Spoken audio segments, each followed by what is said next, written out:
الحمد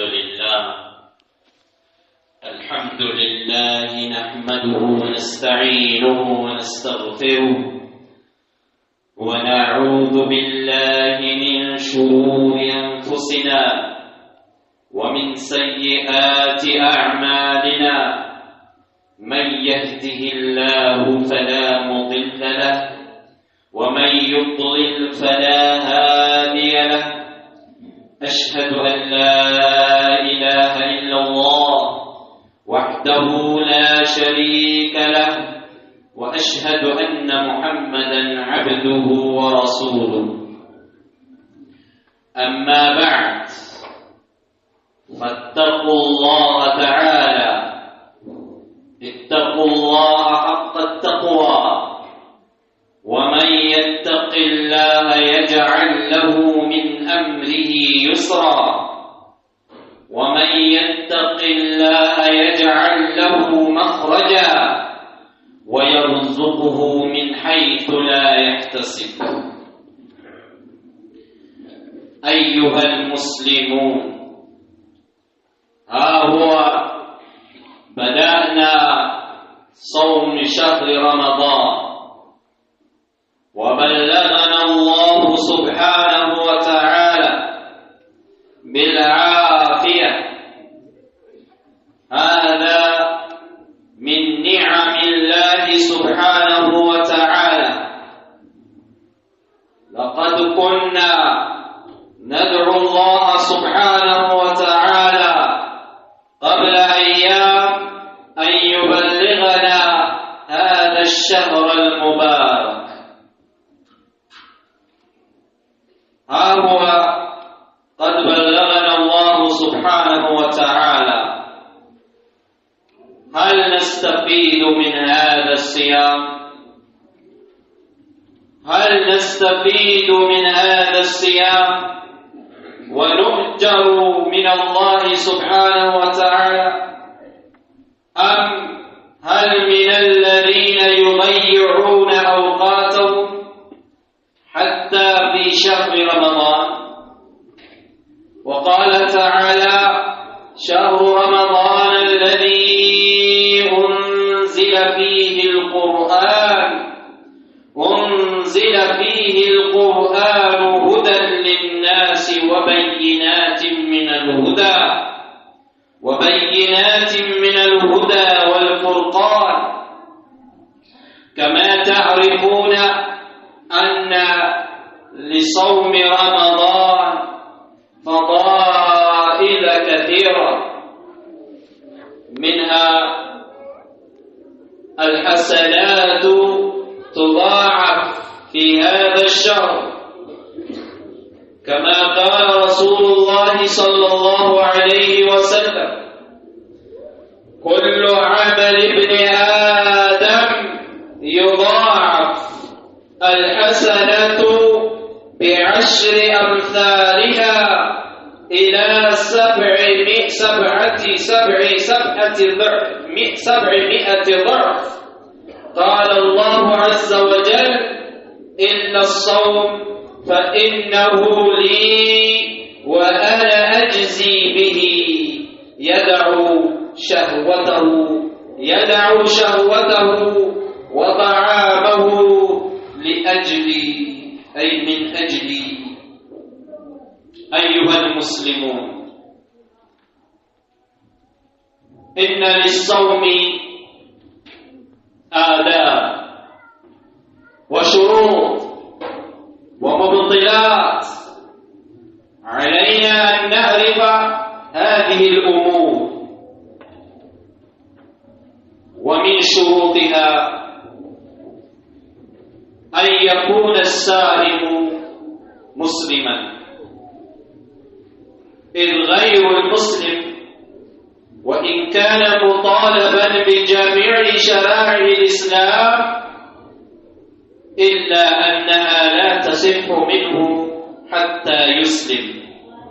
والشرط الثاني العقل، لقول رسول الله صلى الله عليه وسلم: رفع القلم عن 3، وذكر منهم المجنون حتى يفيق.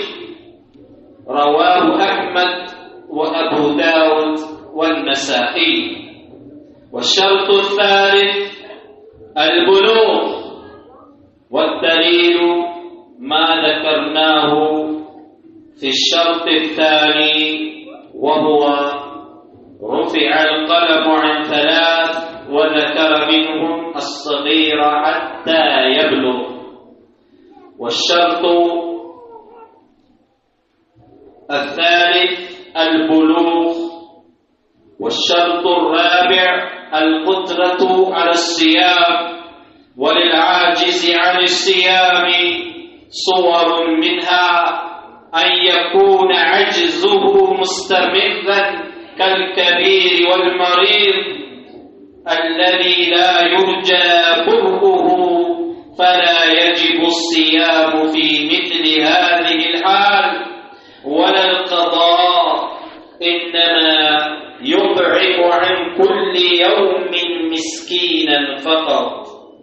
ومنها أن يكون عجزه طارئا كالمريض الذي يرجى برؤه، ويدخل في هذا الضرب الحامل والمرضع إذا خافتا على أنفسهما أو ولديهما، فهؤلاء لا يجب عليهم الصيام أداء بل يجب قضاء، وإن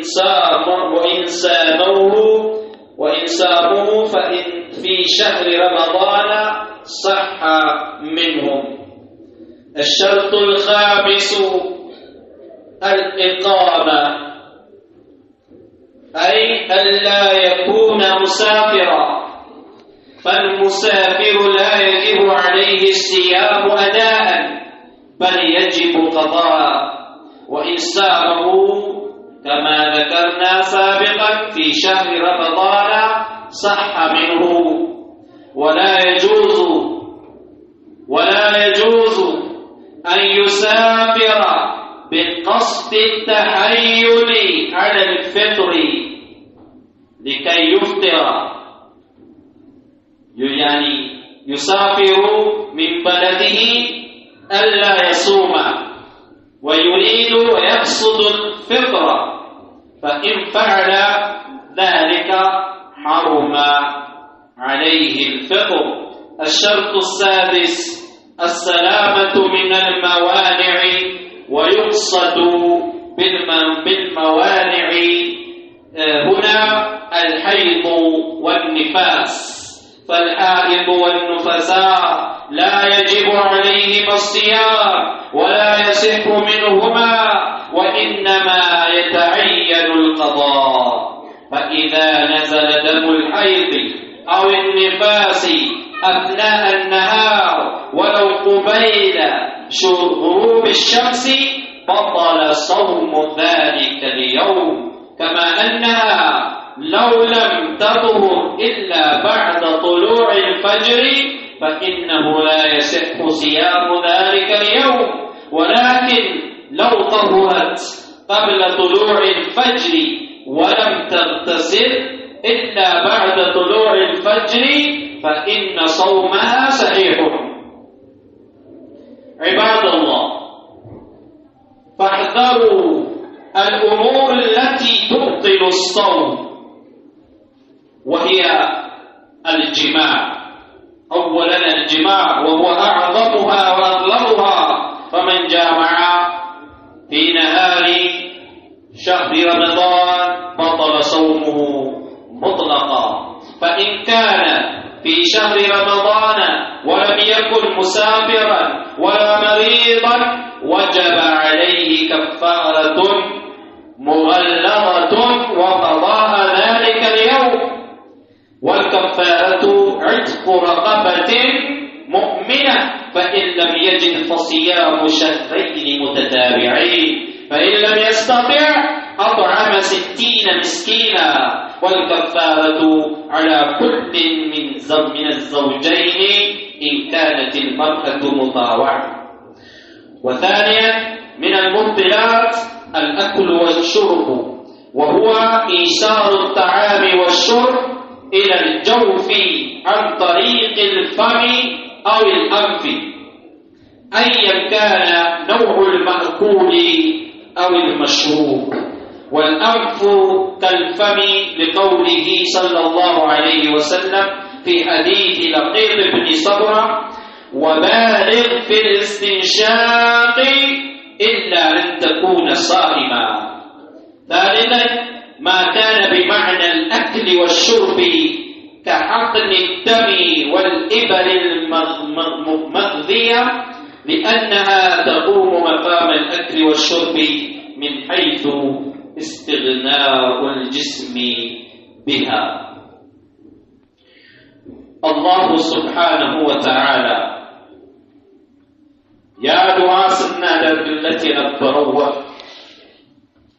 يا الله أدرسني إيان سنة نبروا رمضان يوم درس بزيه رمضان إنه نتكم البتيون ويس الله يتبكن ككساري وجه يتين يوم بدانا لا إندال كلهم راسهم متيكين وربتا يه رمضان شهر رمضان الذي أنزل فيه القرآن.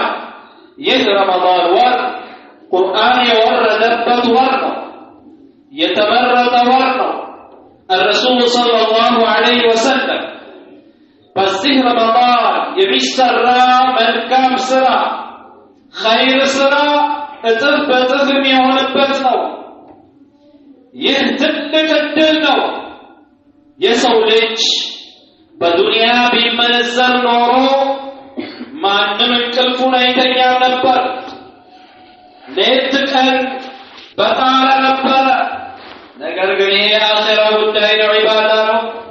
ምንም እንኳ ሸይጣን ቢታሰር ነፍስያ ምትባላለች። ይህን ረመዳን እንጠቀም። አላህ ስብሓነሁ ወተዓላ አድርሶናል። ከከሳሪዎች እንዳንሆን ይኸው አድርሶሃል። ረመዳንን ተጠቀም።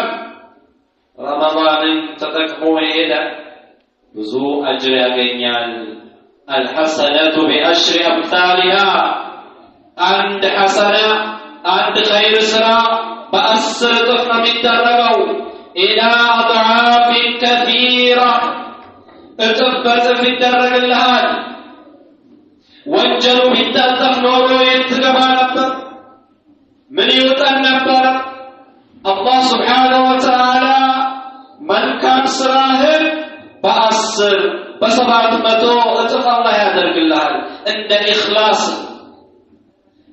ካለህ በትክክል ለአላህ ብለህ ምትሰራ ከሆነ አላህ ስብሓነሁ ወተዓላ በ700 እጥፍ ያደርግልሃል።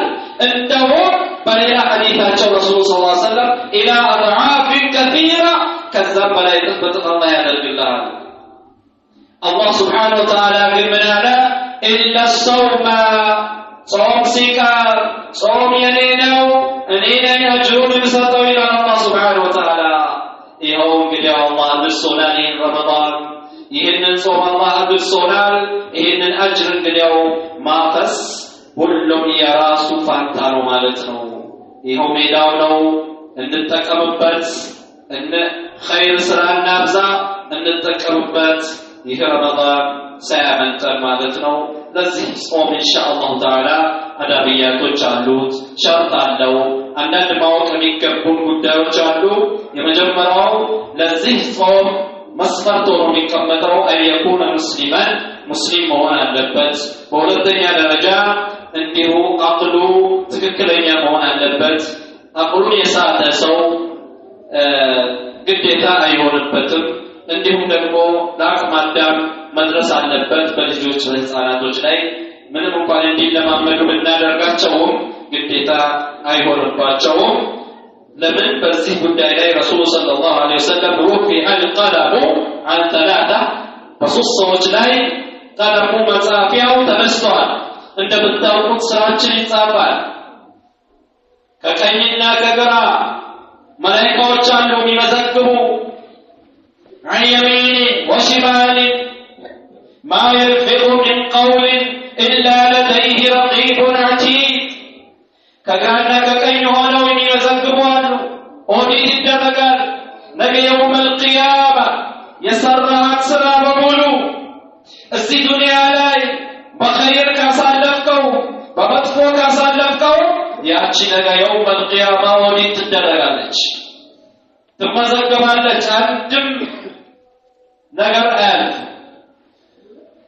ነገር ግን እነዚህ ሶስት ሰዎች ቀለማቸው የተነሳ ነው አይመዘገቡባቸው አጥሩን የሳተ ሰው እንዲሁም ደግሞ ሕፃን የሆነ አይመዘገቡባቸው ከታ ዋጅብ አይሆንባቸው በእነሱ ላይ ግዴታ አይሆንባቸው ሌላው ለጾም ችሎታ መኖር ነው መቻል ማለት ምን ማለት ነው በጣም ትልቅ ሰው ሆኖ አዛውንት ሆኖ መጾም ካልቻለ ወይም ደግሞ ሁሌ ዘውታሪ የሆነ በሽታ ካለበት ያ በሽታ ማይድን በሽታ ከሆነና መጾም ማይችል ከሆነ እነዚህ ሰዎች መጾም በእነሱ ላይ ግዴታ አይሆንባቸውም ባይሆን ምን ያደርጋሉ ለምስኪን ለየቀኑ አንዳንድ ምስኪን ያበራሉ በጾሙ ፋንታ ማለት ነው ቀጣ ማውጣት ስለማይችሉ ቀጣ ማያወጡ ከዛ ውጪ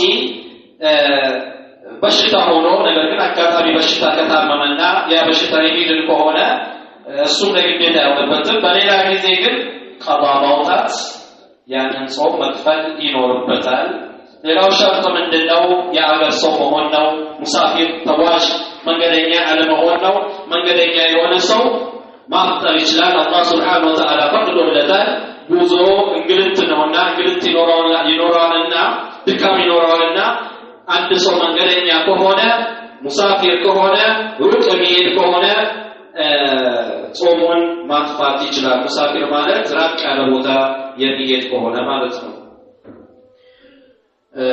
ቢጾምም ደግሞ ምንም ችግር የለም አላህ ግን ፈቅዶለታል ማፍጠር ይችላል ነገር ግን እዚህ ላይ ማንም ሙሳፊር የሆነ ሰው ተጓዥ የሆነ ሰው ማፍጠር ፈልጎ ላለመጾም ፈልጎ ግን ሙሳፊር መሆን አይችልም ያንንም ካደረገ ደግሞ ማፍጠር አይሆንለትም ለሱ ግዴታ መጾም ይኖርበታል ለምን ለማፍጠር ብሎ ለመብላት ብሎ ያንን ዘዴ ተጠቅሞ ሙሳፊርነቱ ስለሄደ ማለት ነው ሌላ ከሚከለክሉ ነገሮች ንጹህ መሆን ነው ሴቶች ላይ ሐይድ ንፋስ ሐይድ ማለት የወር አበባ ነው ንፋስ ማለት ደግሞ የወሊድ ደም ነው ከዚህ ንጹህ መሆን አለባቸው ሴቶች ንጹህ ካልሆኑ ሐይድ ካለባት እንዲሁም የወለደች ከሆነችና የወሊድ ደሟ ካልተቋረጠላት ጾም መጾም የለባትም እንዳይጾሙ ተብለዋል እንዳው ከሰው ተሸሽገውም ቢሆን ሰውን ወሰውሳለን ብለው ካሰቡ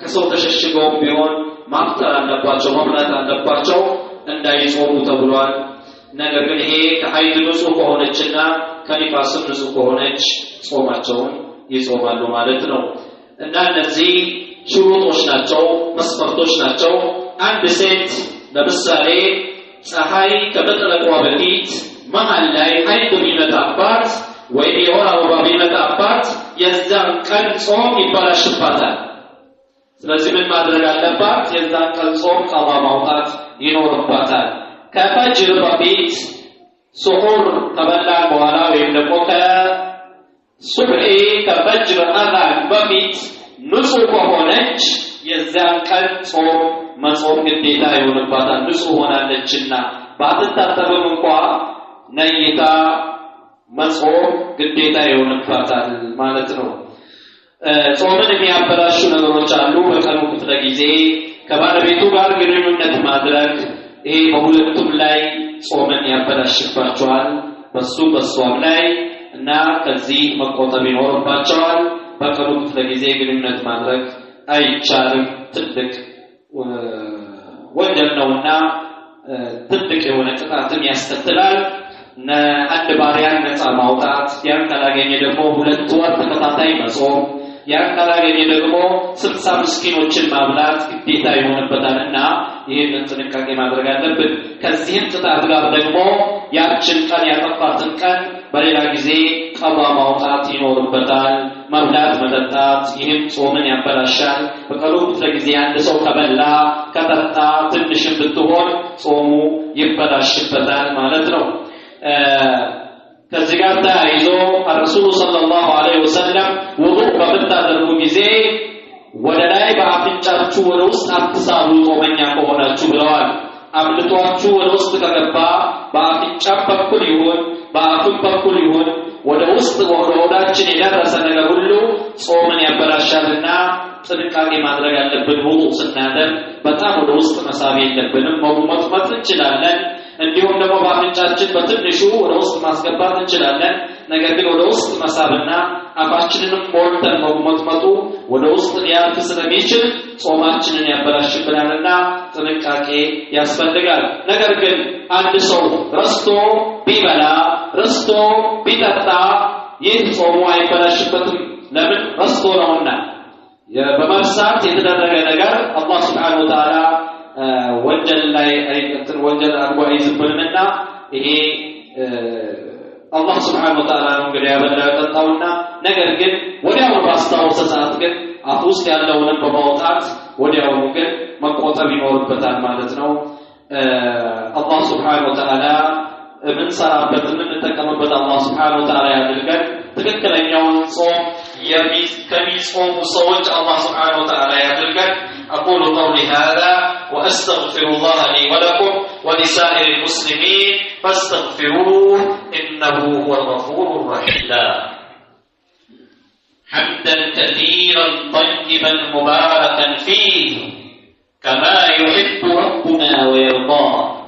أشهد أن لا إله إلا الله وحده لا شريك له وأشهد أن محمدا عبده ورسوله. أما بعد أوصيكم وإياي بتقوى الله عز وجل. اتقوا الله تعالى خاصة في شهر رمضان لأن شهر رمضان يجب أن نتقي الله سبحانه وتعالى. ومن مبطلات الصوم إنزال المني باختياره من غير جماع، سواء كان بسبب تقبيل أو لمس وما أشبه ذلك. ومن المبطلات التقيؤ عمدا لما رواه أبو داود والترمذي وغيرهما عن أبي هريرة رضي الله عنه أن النبي صلى الله عليه وسلم من ذراه القيء فلا قضاء عليه ومن استقاء فعليه القضاء. ومن فعل شيئا من مبطلات الصيام ناسيا أو مكروها أو جاهلا بالحكم أو بالوقت فلا شيء عليه لعموم قوله تعالى ربنا لا تؤاخذنا إن نسينا أو أخطأنا. وفي الحديث فأما الناس فلما في الصحيحين عن أبي هريرة رضي الله عنه قال رسول الله صلى الله عليه وسلم من نسي وهو صائم فأكل أو شرب فليتم صومه فإنما أطعمه الله وسقاه ويجب عليه أن ينتهي متى ذكر. أيها المسلمون احذروا السهر في بعد صلاة التراويح في رمضان بأشياء لا فائدة لها بمثل مشاهدة التلفاز أو الانشغال بالجوالات وبما لا ينفع لدنيا ولا لآخرته. ومن لم ينم في الليل لا يستطيع أن يشتغل بالعبادة بالنهار. ولهذا بعد صلاة التراويح علينا أن نبادر إلى النوم حتى نستيقظ للسحور، لأن في السحور بركة، وأن السحور تناول السحور فيه بركة وفيه سنة من سنن الرسول صلى الله عليه وسلم. ومن مبطلات ጾምን ከሚያበላሹ ሌላኛው ነገር ምንድነው? ቀደም ከባለቤቱ ጋር ግንኙነት ብለን ነበረ። ከዚህ ውጪ ግን የዘር ፈሳሽ ከፈሰሰው ከግንኙነት ውጪ ከሚስቱ ጋር በመነካካት ሊሆን ይችላል ወይ ሚስቱን በመሳብ ሊሆን ይችላል። በተለያየ ሁኔታ የዘር ፈሳሽ በራሱ ፍላጎት የዘር ፈሳሹ ከፈሰሰ ይህ ጾምን ያበላሽበታል። ነገር ግን ኢህቲላም ከሆነ ግን ጾምን አያበላሽም። ኢህቲላም ማለት ተኝቶ የዘር ፈሳሽ በእንቅልፍ ልቡ የዘር ፈሳሽ ከፈሰሰው ያ ኢህቲላም ይባላል። ይህ ጾምን አያበላሽም። ገላውን ብቻ መታጠብ ነው የሚወጅብበት ማለት ነው። ነገር ግን በራሱ ፍላጎት የዘር ፈሳሹ ከፈሰሰው ጾም ይበላሽበታል። ሌላው አውቆ ሆን ብሎ በራሱ ጊዜ ሆን ብሎ ካስታወቀ ራሱ ጣቱን በማስገባት ሊሆን ይችላል። በተለያየ ራሱ አውቆ ሆን ብሎ ካስታወቀ ይሄም ጾም ያበላሽበታል። በራሱ ጊዜ ትኩረቱ መጥቶ ካስታወቀ ግን ጾሙ አያበላሽበትም ማለት ነው። እነዚህ ጾምን ከሚያበላሹ ነገሮች ናቸው። እነዚህ ጾም የሚያበላሹ ነገሮችን ልንርቅና ልንጠነቀቅ ይገባል ማለት ነው። እንዲሁም ደግሞ በዚህ ረመዳን ልንጠነቀቃቸው የሚገቡ ጉዳዮች አሉ። ከምንጠነቀቃቸው ጉዳዮች አንደኛው ምንድነው? ከሰላት ተራዊህ በኋላ ማምሸት፣ በተለያዩ ጉዳዮች ማምሸት። ሁሉም ራሱን ይጠይቅ። ከተራዊህ በኋላ የምንቆይባቸው ጉዳዮች ምንድናቸው? هل ينفعنا لدنيانا ولا لآخرتنا؟ እንደው ለዱንያ የሚጠቅም ነገር ነው፣ ለአኺራ የሚጠቅም ነገር ነው። ያ የምንቆይበት ነገር ምንድነው? እንደው ረሱሉ ሰለላሁ ዐለይሂ ወሰለም ቶሎ እንድንተኛ ነው ያዘዙን። ቶሎ ተኝቶ ሌሊት ቶሎ እንዲነሳ ነው ይህ የታዘዝንበት። እንደው ከኢሻ በኋላ አሉ ረሱል ሰለላሁ ዐለይሂ ወሰለም ከረመዳን ውጪ ባለው ጊዜ ከኢሻ በኋላ ወዲያውኑ ቶሎ ተኙ ያሉት ረሱል ሰለላሁ ዐለይሂ ወሰለም። እንደው ምክንያት እስከሌላችሁ ድረስ እንግዳ መጥቶባችሁ የተለያየ ጉዳይ እስከሌለባችሁ ድረስ ቶሎ ተኙ፣ ለሊት ቶሎ ለመነሳት ይረዳችኋልና ብለዋል ረሱሉ ሰለላሁ ዐለይሂ ወሰለም። ያ የምናመሽበት ነገር እንደው ለዱንያ እንደው ለአኺራ የሚጠቅመን ነገር ነው? እንደው በዚክር ነው የምናመሸው ወይስ በቁርአን ነው የምናመሸው? ሁሉም ራሱን ይጠይቅ። የሚያመሽበትን ጉዳይ ሁሉም ያውቀዋል። ቴሌቪዥን በማየት ከሞባይል ጋር መሽጉል በመሆን እንዲሁም ሌላ ማላኒ ነገሮች ከሱስ ጋር የተያያዙ ነገሮች እንደውም የረመዳንን አጋጣሚ ተጠቅሞ ያ በሱስ የተጠመደበትን ነገር ሱሱን ለመተው ነው ጥረት ማድረግ ያለበት። እንደውም ረመዳን ፉርሳ ነው። ሱስ ነገሮችን ለመተው ረመዳን እንደውም ጥሩ አጋጣሚ ነው። ይህንን ጥሩ አጋጣሚ ተጠቅሞ ከዛ ሱስ ለመውጣት ራሱን ከዛ ከሱስ ነገር ለማግለልና ለማውጣት ይህንን ረመዳን እንደውም መጠቀም አለበት እንጂ ሌሊቱን በዛ አምሽቶ ሱብሂም አምልጦት ስሑሩን ሳይበላ ሌሊቱን ማምሸት ይሄ በጣም የተወገዘ ነገር ነውና ጥንቃቄ ብናደርገው ጥሩ ነው። ሌሊት ካልተኛ የግድ ቀን መተኛቱ አይቀርም፣ ይደክመዋልና የሰው ልጅ ነውና። ሌሊቱን ካመሸ ቀን ይተኛል። ቀን ከተኛ ደግሞ ዒባዳ ማድረግ አይችልም፣ ቁርአን መቅራት አይችልም፣ ዚክር መዘከር አይችልም። ፈርድ ሰላት ሁሉ ሊያመልጠው ይችላል፣ ተውት ሱናው ፈርዱን ሊያመልጠው ይችላልና እነዚህ ጥንቃቄዎች ማድረግ አለብን። በጣም ቁርአን በመቅራት ላይ ትግል እናድርግ፣ ዚክር በመዘከር ላይ እንጠመድ፣ ኸይር ስራ በመስራት ላይ እንጠመድ። ምላሳችንን ከሐሜት እንጠብቅ፣ ምላሳችንን ከውሸት እንጠብቅ፣ ምላሳችንን ወሬ ከማዋሰድ እንጠብቅ። እንደው ከረመዳን በፊት ወሬ ማዋሰዱ፣ ውሸቱ፣ ሐሜቱ ያልበቃው በረመዳን ላይ እንዴት ነው ይህንን የሚያደርገው?